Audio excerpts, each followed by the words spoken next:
Good evening students, welcome to Janvani classes. मैं अभिषेक भारद्वाज आपका स्वागत करता हूं हमारे यूट्यूब चैनल पर। तो बच्चों वापस से स्टार्ट करते हैं अपना आपका कौन सा सेमेस्टर, थर्ड सेमेस्टर, जिसमें मैं आपका पार्ट बी करवा रहा हूं। पार्ट बी यानी मॉडर्न ऑप्टिक्स चल रहा है आपका, जिसमें मैं आपकी यूनिट कौन सी करवा रहा हूं, फर्स्ट। और आज हम इस यूनिट को क्या कर लेंगे, खत्म कर देंगे, यानी एंड कर देंगे। ठीक है, तो आज इस यूनिट को करते हैं बच्चों मिलकर खत्म। चलो फिर स्टार्ट करते हैं। देखो, लास्ट लेक्चर में मैंने आपको इंटेंसिटी डिस्ट्रीब्यूशन का एक पूरा चार्ट बनवाया था, याद करो इस तरीके से। नोट्स में देख लो अगर आपने नोट्स करे होंगे या फिर अपना स्क्रीनशॉट जो लिया होगा, ठीक है, उसमें आप चेक कर सकते हो। आज जो कुछ भी मैंने करवाया था, कुछ बच्चों को डाउट होगा तो उनको लिख लेते हैं आज हम, ठीक है, कि किस तरीके से आपको वो जो आपका डायग्राम था वो आपके एग्जाम में समझाना है। ठीक है, तो हेडिंग डालो क्या, इंटेंसिटी डिस्ट्रीब्यूशन।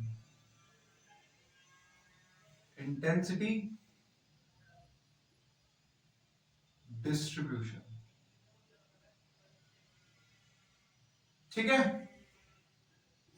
अब आप तो समझ गए, लेकिन आपको एग्जामिनर को भी तो समझाना है ना, बेचारा वो भोला, इस पे आता नहीं है ये सब। तो आप किस तरीके से एग्जामिनर को समझाएंगे वो बताता हूं मैं आपको। हमने क्या करा था, हमने P1 और P2 को लेट किया था, तो वापस से वही चीज लिखो, क्या, let P1 and P2 represent, let P1 and P2 represent the internal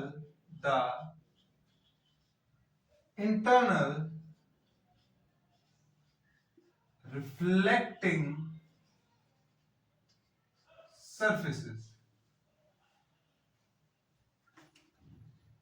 of parallel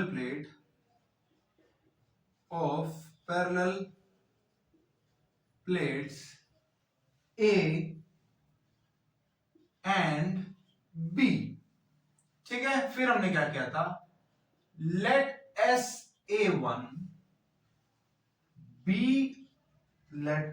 a plane wave incident on a plane at an angle theta with consequent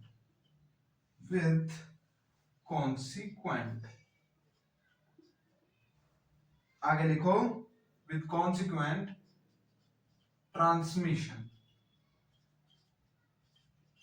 ठीक है, वो हमने फिगर में बता रखे हैं, लिख भी सकते हो क्या, एज शोन इन फिगर। कौन सी फिगर, जो मैंने कल आपको ड्रॉ करवाई थी। ठीक है, बिल्कुल लास्ट में। आगे लिखो, late T and R by the fractions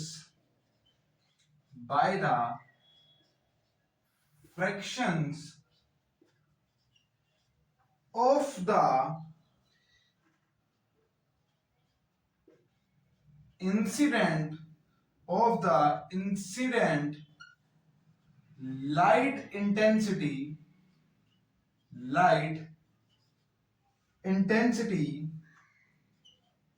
which represent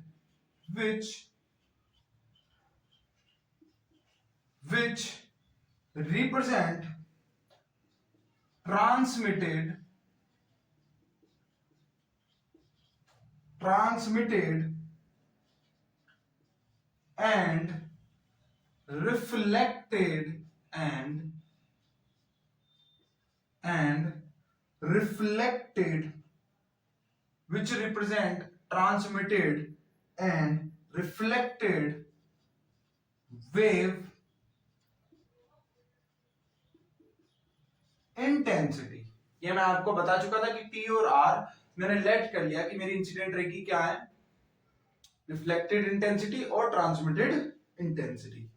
ठीक है, अब जब इंटेंसिटी आपके पास ये है रेस्पेक्टिवली और लिख लो,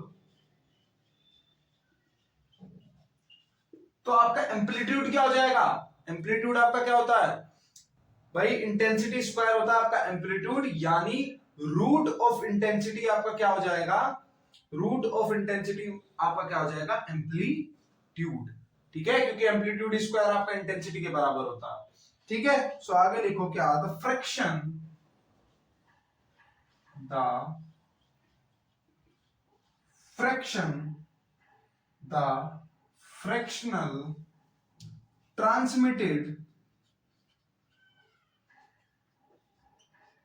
the fractional transmitted and reflected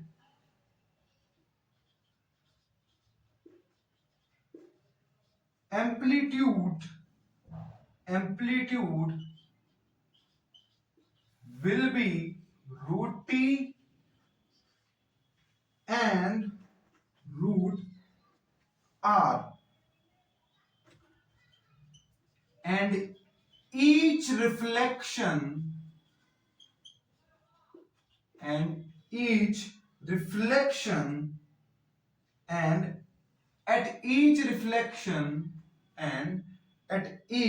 reflection the amplitude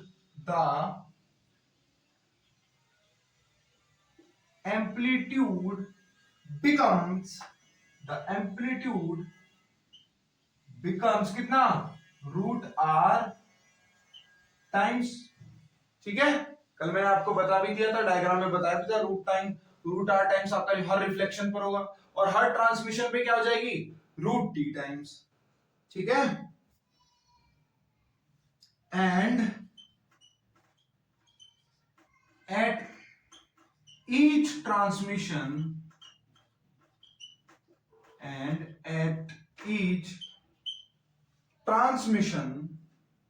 the amplitude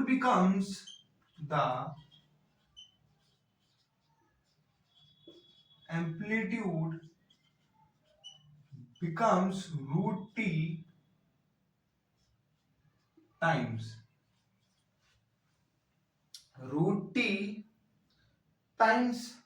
ठीक है, तो इससे क्या होगा? आप पहले इतना नोट करो, फिर बताता हूं आगे। इतना नोट करो,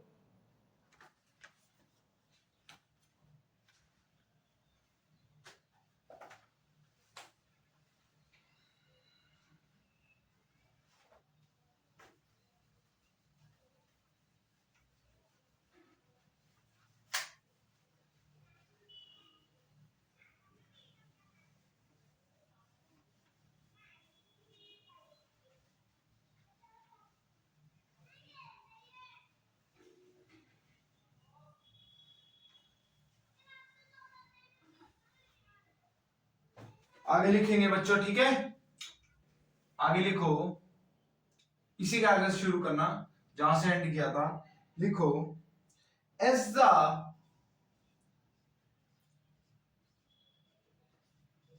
amplitude of incident ray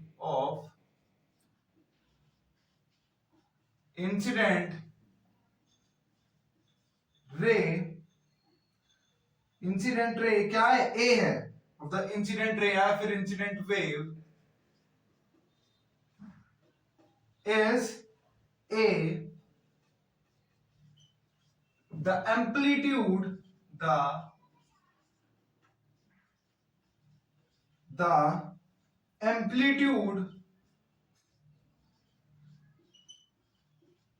of the wave, the amplitude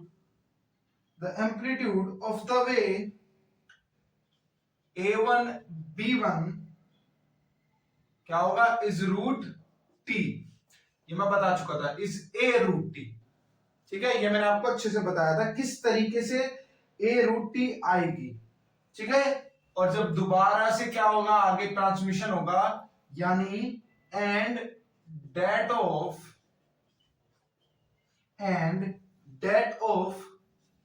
B1 T1 is 80, ठीक है, फिर रूट टी से दोबारा मल्टीप्लाई हो जाएगा। इसी तरीके से similarly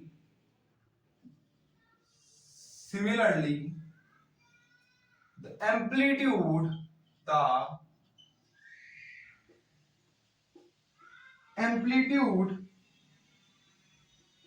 of the wave B2 T2 is ATR, ठीक है। in a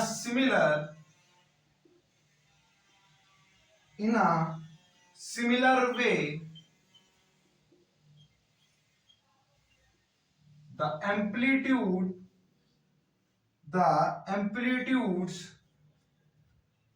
of the waves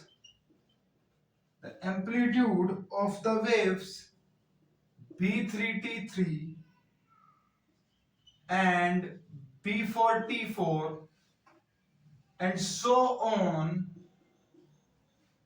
क्या हो जाएगा, R AR square T AR cube T and so on etc respectively, ठीक है। all these transmitted waves all these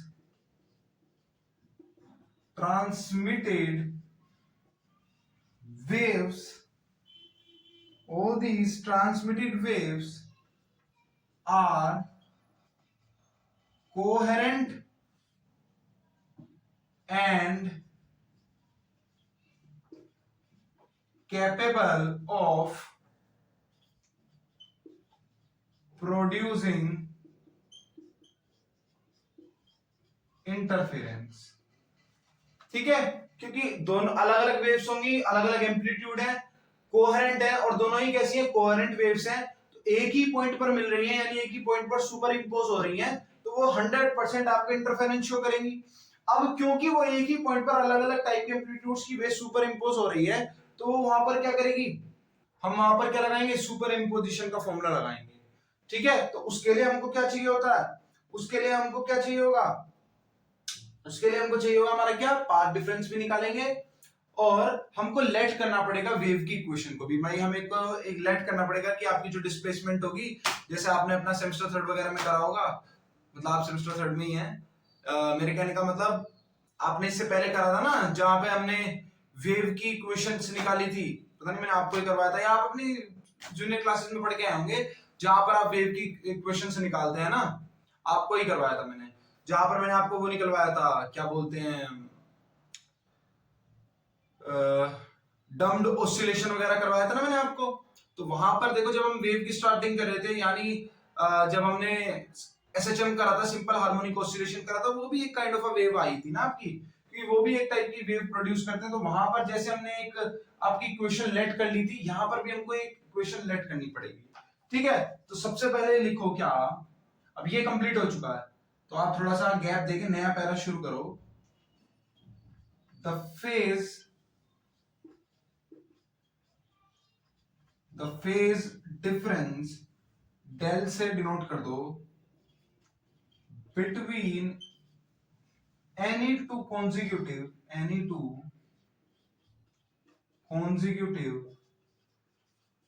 rays reaching a point on the screen, is given by, किस तरीके से होता है, del equals to 2 pi by lambda into क्या करते हो आप, पाथ डिफरेंस। और यहां पर आपका पाथ डिफरेंस मैं आपको पहले ही बता चुका था, क्या था, 2d cos थीटा, यानी 2 पाई बाय लैम्डा और क्या 2d cos थीटा। उसको मान लो इक्वेशन नंबर 1, ठीक है, नोट करो।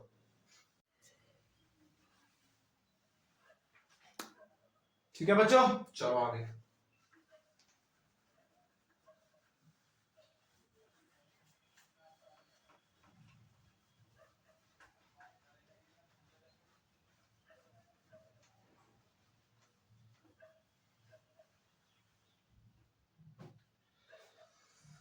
अब जैसे मैं आपको बता रहा था कि हमको क्या करना पड़ेगा, लेट करना पड़ेगा, ठीक है। सो लेट करो, लेट द, जो आपकी इंसिडेंट वेव थी, let the incident wave be represented by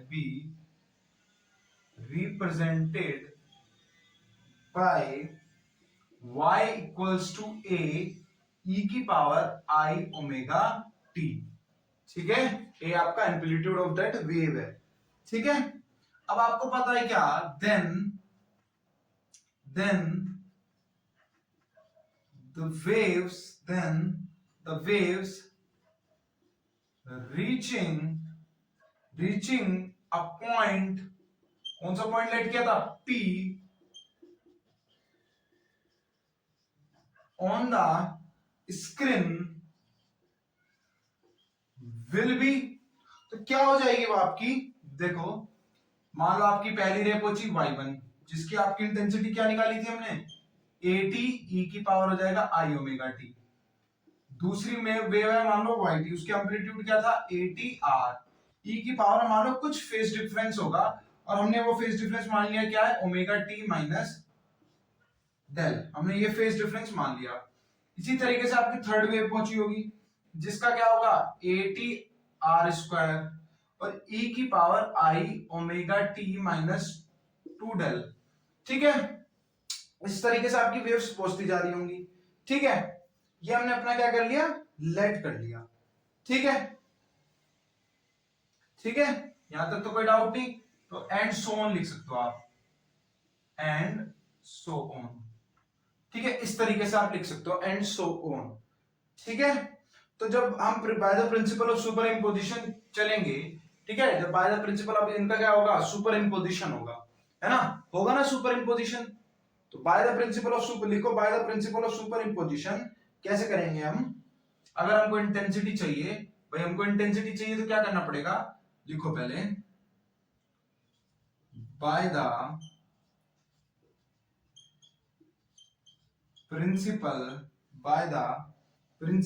of superimposition, by the principle of superposition, ठीक है, the resultant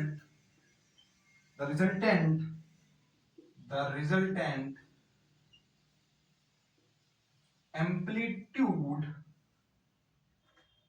is given by, अब आप रिजल्टेंट एम्पलीट्यूड किस तरीके से निकाल सकते हो, रिजल्टेंट एम्पलीट्यूड आपको चाहिए, ठीक है। तो रिजल्टेंट एम्पलीट्यूड आपका किस तरीके से आएगा, मान लो a बराबर, तो पहली वेव का करना है, क्या बचेगा, सिर्फ at प्लस दूसरी वेव का atr e की power minus I del plus at r square e की power minus 2i I del, इसी तरीके से एंड सो ऑन, ठीक है। तो इन सब में से मेरा क्या कॉमन आ जाएगा, at कॉमन आ जाएगा, at कॉमन आ जाएगा, तो मेरे पास एक कुछ सीरीज बनकर आएगी 1 प्लस r e की power minus I del plus r square e की power minus twice of I del plus, इस तरीके से मेरी एक इक्वेशन चलेगी, ठीक है, ठीक है। इस तरीके से मेरी क्या चलेगी, इक्वेशन चलेगी। और अब जब आप ध्यान से देखोगे तो ये मेरी कुछ जीपी की इक्वेशन चलेगी, ठीक है। ये मेरी एक जीपी की, बार बार जीपी की एक सीरीज आएगी, इनफाइनाइट तक जा रही है, और उसका फॉर्मूला मेरे पास क्या होता है, जीपी का एक मेरे पास फॉर्मूला होता है a upon 1 minus r for infinite series के लिए, ठीक है। इनफाइनाइट सीरीज के लिए मेरे पास ये फॉर्मूला होता है, a मेरे पास क्या है, 1 है, और r मेरे पास बार बार क्या निकल के आएगा, r मेरे पास बार बार यही निकल कर आएगा, r e की पावर माइनस I डेल, ठीक है। आप एक बार चेक भी कर लेना, r निकालने का फॉर्मूला मेरे पास क्या होता है, r निकालने का मेरे पास फॉर्मूला होता है, जो रेशियो हम निकालते हैं, क्या निकालते हैं, जैसे फॉर एग्जांपल ये आपका a1 है, ये आपका a2 है, तो इस तरीके से बोल सकते हो आपकी a2 बाय a1, या फिर मतलब जो आगे एक जो बड़े वाला होता है ना, उससे छोटे वाले को डिवाइड कर लो, चाहे इसको आप एक बार डिवाइड करके देख लेना, ठीक है। तो बार बार आपका वैल्यू जो आएगी वो यही आएगी, ठीक है। तो आप इस तरीके से निकाल सकते हो। तो अब आपके पास ये आ गई जीपी की सीरीज, तो आपके पास जो रिजल्टेंट एम्पलीट्यूड आएगा वो किस तरीके से आएगा,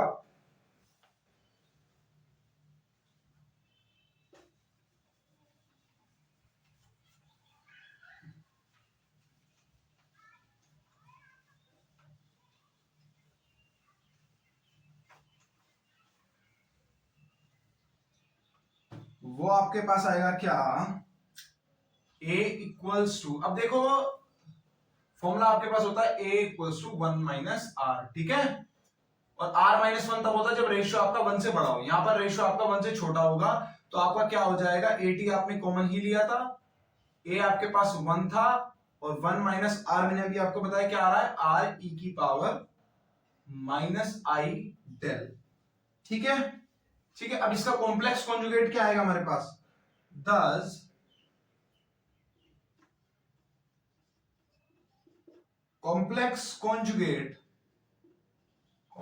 कॉन्जुगेट ऑफ ए क्या आएगा, ए स्टार से डिनोट कर दो, ठीक है, 81 अपॉन 1 माइनस आर ई की पावर आई ई, अब माइनस नहीं आएगा इसमें, ठीक है। और इंटेंसिटी का फॉर्मूला हमको पता है क्या होता है, hence the resultant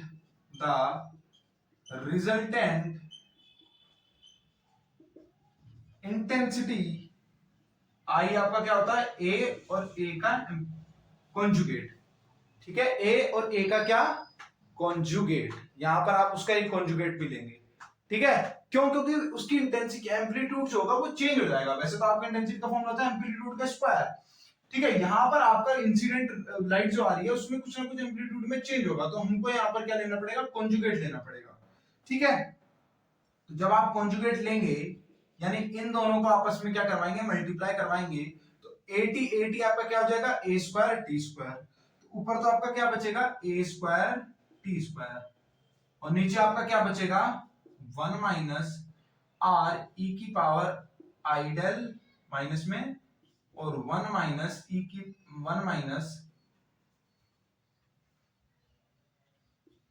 R E की पावर आई डेल, ठीक है, ये बचेगा।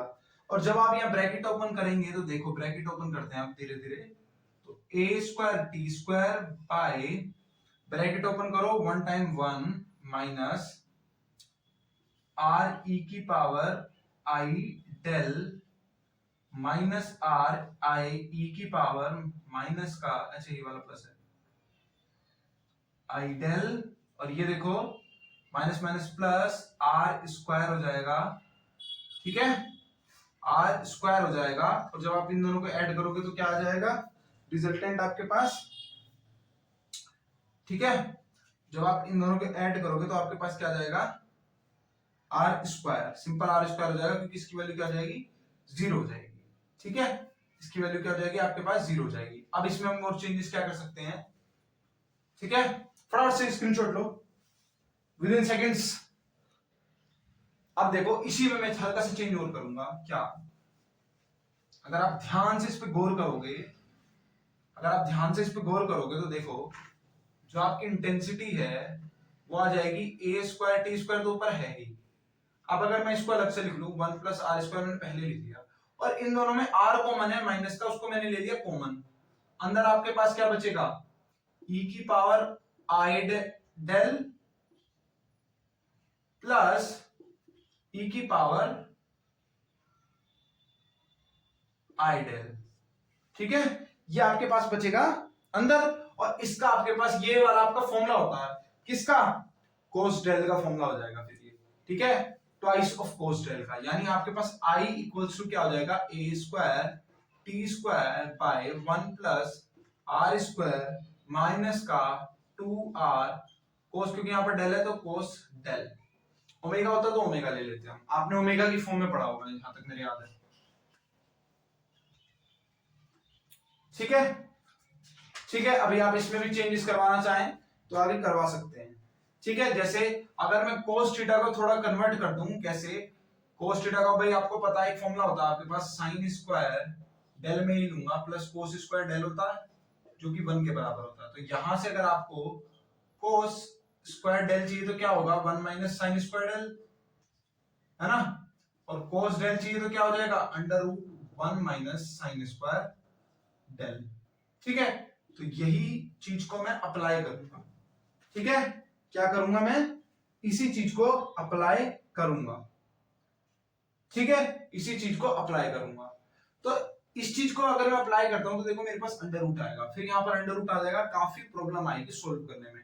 अब मैं आपको एक दूसरा फॉर्मूला भी बता देता हूँ, ठीक है। इस वजह से मैं इसको अप्लाई नहीं करता हूँ क्योंकि ये दिक्कत देगा मुझे, ठीक है। तो और कौन सा फॉर्मूला मैं अप्लाई कर सकता हूँ, देखो अगर मैं इसको साइन में कन्वर्ट करूं तो मैं कौन सा फॉर्मूला अप्लाई कर सकता हूं, देखो मेरे पास एक फॉर्मूला होता है, किस कौन सा, cos 2 theta equals to 1 minus 2 sine square theta by 2, theta 1 minus sine square theta, ठीक है। और जब मैं एंगल को डिवाइड करवा देता हूं बाय 2 से, तो ये 2 से 2 कैंसिल हो जाएगा, तो cos थीटा मेरा किसके बराबर आ जाएगा, 1 minus 2 sine square theta by 2, ठीक है। ये मेरे पास एक फॉर्मूला होता है जहां से मैं cos थीटा की वैल्यू पुट कर सकता हूं। अब यहां पर रूट भी नहीं आ रहा, तो मैं इस वैल्यू का यूज करूंगा इधर, तो मेरे पास i बराबर आएगा a square t square by 1 plus r square minus 1 plus r square minus minus 2 minus 2 r 1 minus 2 sine square theta by 2। So I equals to a square t square by 1 plus r square minus 2r, हाँ minus 2r होगा,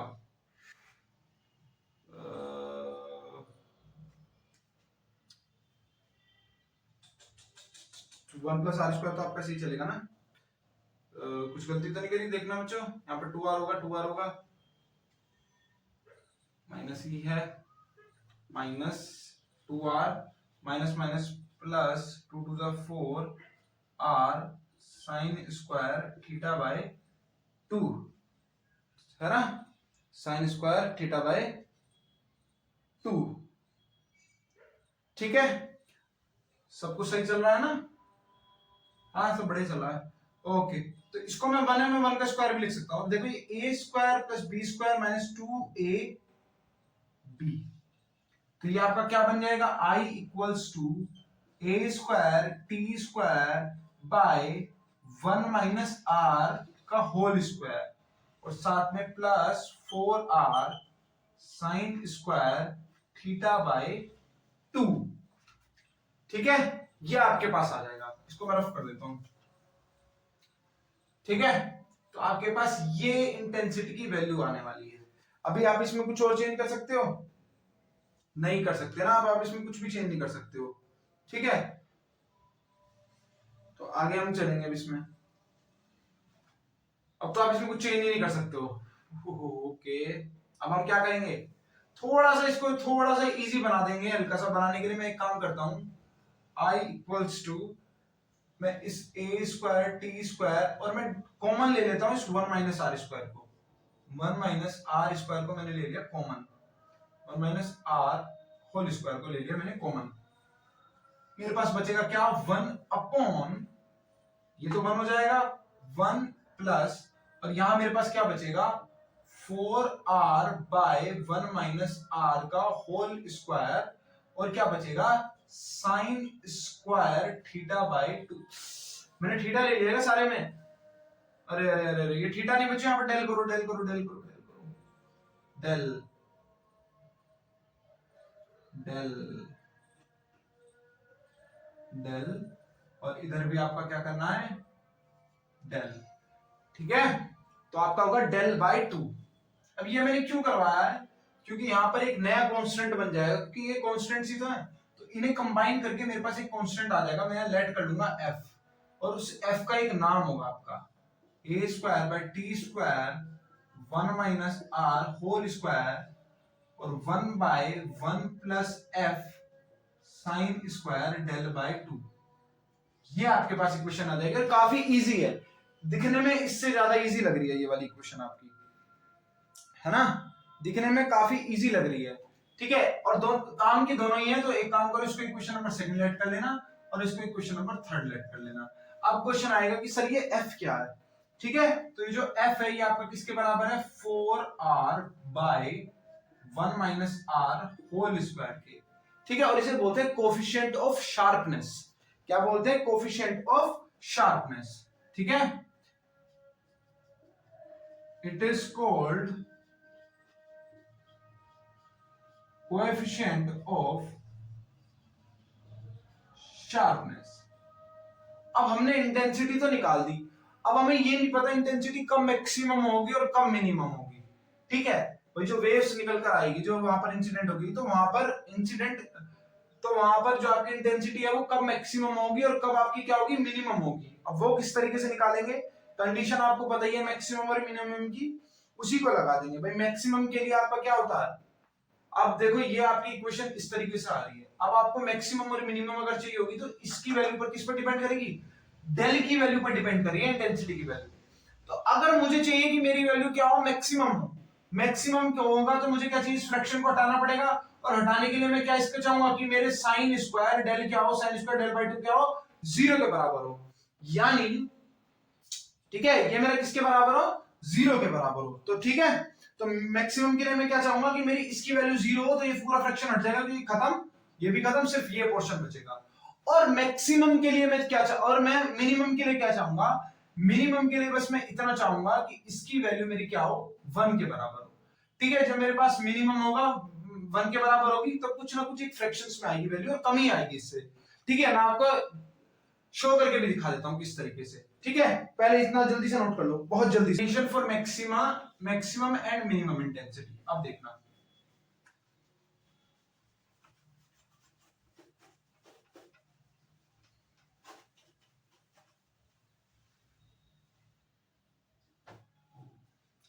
ठीक है, heading डालो क्या,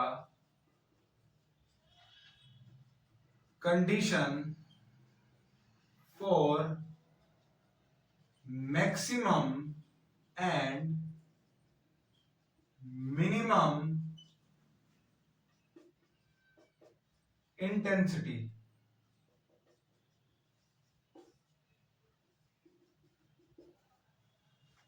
ठीक है, अब पहले हम करेंगे क्या, फॉर मैक्सिमम इंटेंसिटी, ठीक है, फॉर मैक्सिमम इंटेंसिटी। तो जैसे कि मैंने आपको बताया, मैक्सिमम इंटेंसिटी के लिए हम क्या करेंगे, मैक्सिमम आपकी तब होगी जब आपके पास क्या होगा, साइन स्क्वायर डेल बाई 2 आपका 0 के बराबर होगा। साइन स्क्वायर डेल बाई 2 मेरा किसके बराबर होगा, 0 के बराबर होगा, यानी जो मेरे डेल की वैल्यू होगी वो क्या होगी, 2 पाई n के बराबर होगी, है ना, 2 पाई n के बराबर होगी, ठीक है। अब n की वैल्यू आपकी कुछ भी हो सकती है भाई, कब, n की वैल्यू आपकी 0 हो सकती है ना, 0 भी हो सकती है, तो 0 होगी तो 0, तो क्या हो जाएगा, साइन जीरो की वैल्यू क्या होती है, 0, ठीक है। 1 2 3 मतलब कुछ भी हो सकता है आपकी n की वैल्यू, मेरे कहने का मतलब n आपका जस्ट नेचुरल आपका होल नंबर है, ठीक है, n आपका क्या है, होल नंबर है, ठीक है। सो जो आपकी मैक्सिमम इंटेंसिटी निकल के आएगी वो क्या आएगी, thus the maximum intensity will be क्या हो जाएगी, I max, अपनी इक्वेशन नंबर 3 में पुट करो तो निकल के आएगा a square T square by 1 minus r whole square, ठीक है। ये आपके निकल के आएगी आई मैक्स की वैल्यू, ठीक है, ये आपके पास क्या निकल के आएगी, आई मैक्स की वैल्यू, ठीक है। इतना किसी को डाउट नहीं होना चाहिए, ठीक है। अब अगर मैं मिनिमम के लिए निकालूं तो सेकंड डालो क्या, फॉर मिनिमम इंटेंसिटी, फॉर, ठीक है, फॉर, तो सेकंड डालो क्या, फॉर मिनिमम इंटेंसिटी।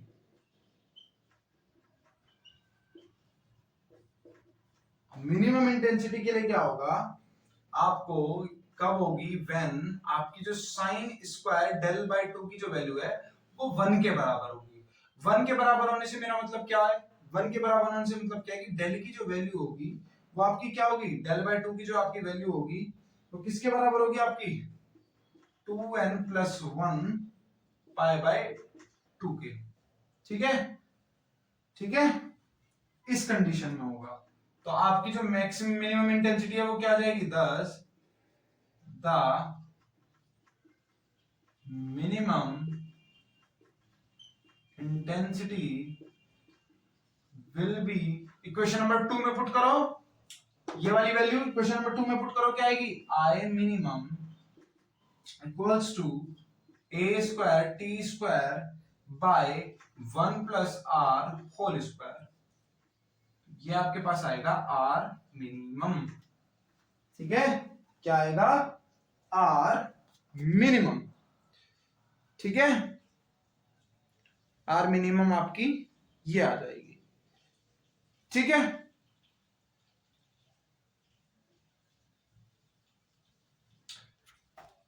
ठीक है बच्चों, अब देखो आपकी जो आर मैक्सिमम की वैल्यू है उससे देखो आप अपनी इक्वेशन नंबर 3 को किस तरीके से लिख सकते हो। ठीक है, तो इसके आगे से ही शुरू करो। मान लो इसको, उस वाले को इक्वेशन नंबर 4 पुट कर देना मैक्सिमम वाले को, और इसको आप इक्वेशन नंबर 5 पुट कर दो। ठीक है, वो आपने इक्वेशन नंबर 4 पुट कर देना। ठीक है, अब देखो इसी के आगे लिखो बच्चों, अगर ये आया ना तो फुल मार्क्स चाहिए बिल्कुल। ठीक है, लिखो now from equation 4 and 3 we get, अब देखो हम i इक्वल्स टू, जो बाहर वाला पोर्शन था वो आपकी i मैक्स की ही तो वैल्यू थी, जो ब्रैकेट के बाहर हमने पोर्शन ले रखा था वो r मैक्स की वैल्यू ही तो थी, और अंदर आपका क्या बच रहा था, 1 plus f sine square del by 2, यही तो बच रहा था। तो यहां से अगर मेरा रेशियो आएगा i बाय i मैक्स का, वो मेरे किसके बराबर आएगा, 1 upon 1 plus f sine square del by 2 के।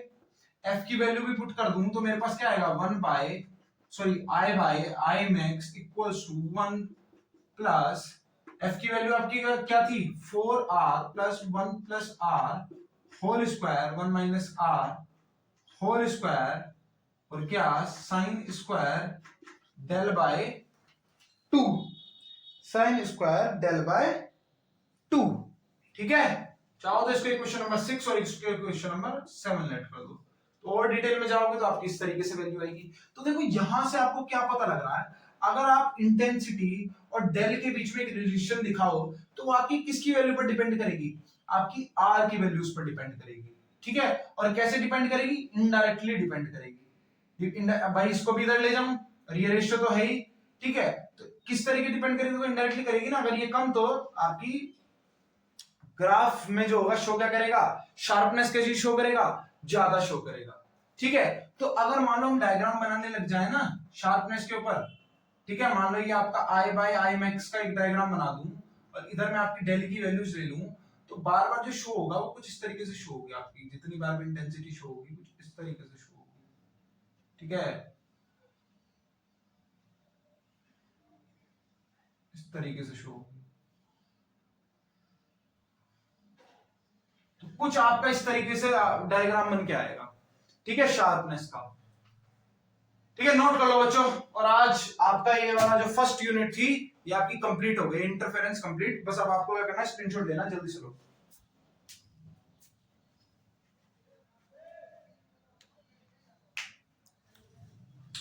ठीक है बच्चों, तो आई होप आपको पूरा ये चैप्टर अच्छे समझ में आया होगा। अगर आपको कुछ भी ऐसा है जो नहीं समझ में आया तो आप कमेंट सेक्शन में बता देना, मैं आपको दोबारा से कवर करवा दूंगा। और यही नहीं, जो आपका पार्ट ए भी था उसमें से भी अगर कुछ समझ में नहीं आया तो आप उसका भी बता सकते हैं। ठीक है, चलो फिर आज के लिए इतना ही रखते हैं। Thank you very much.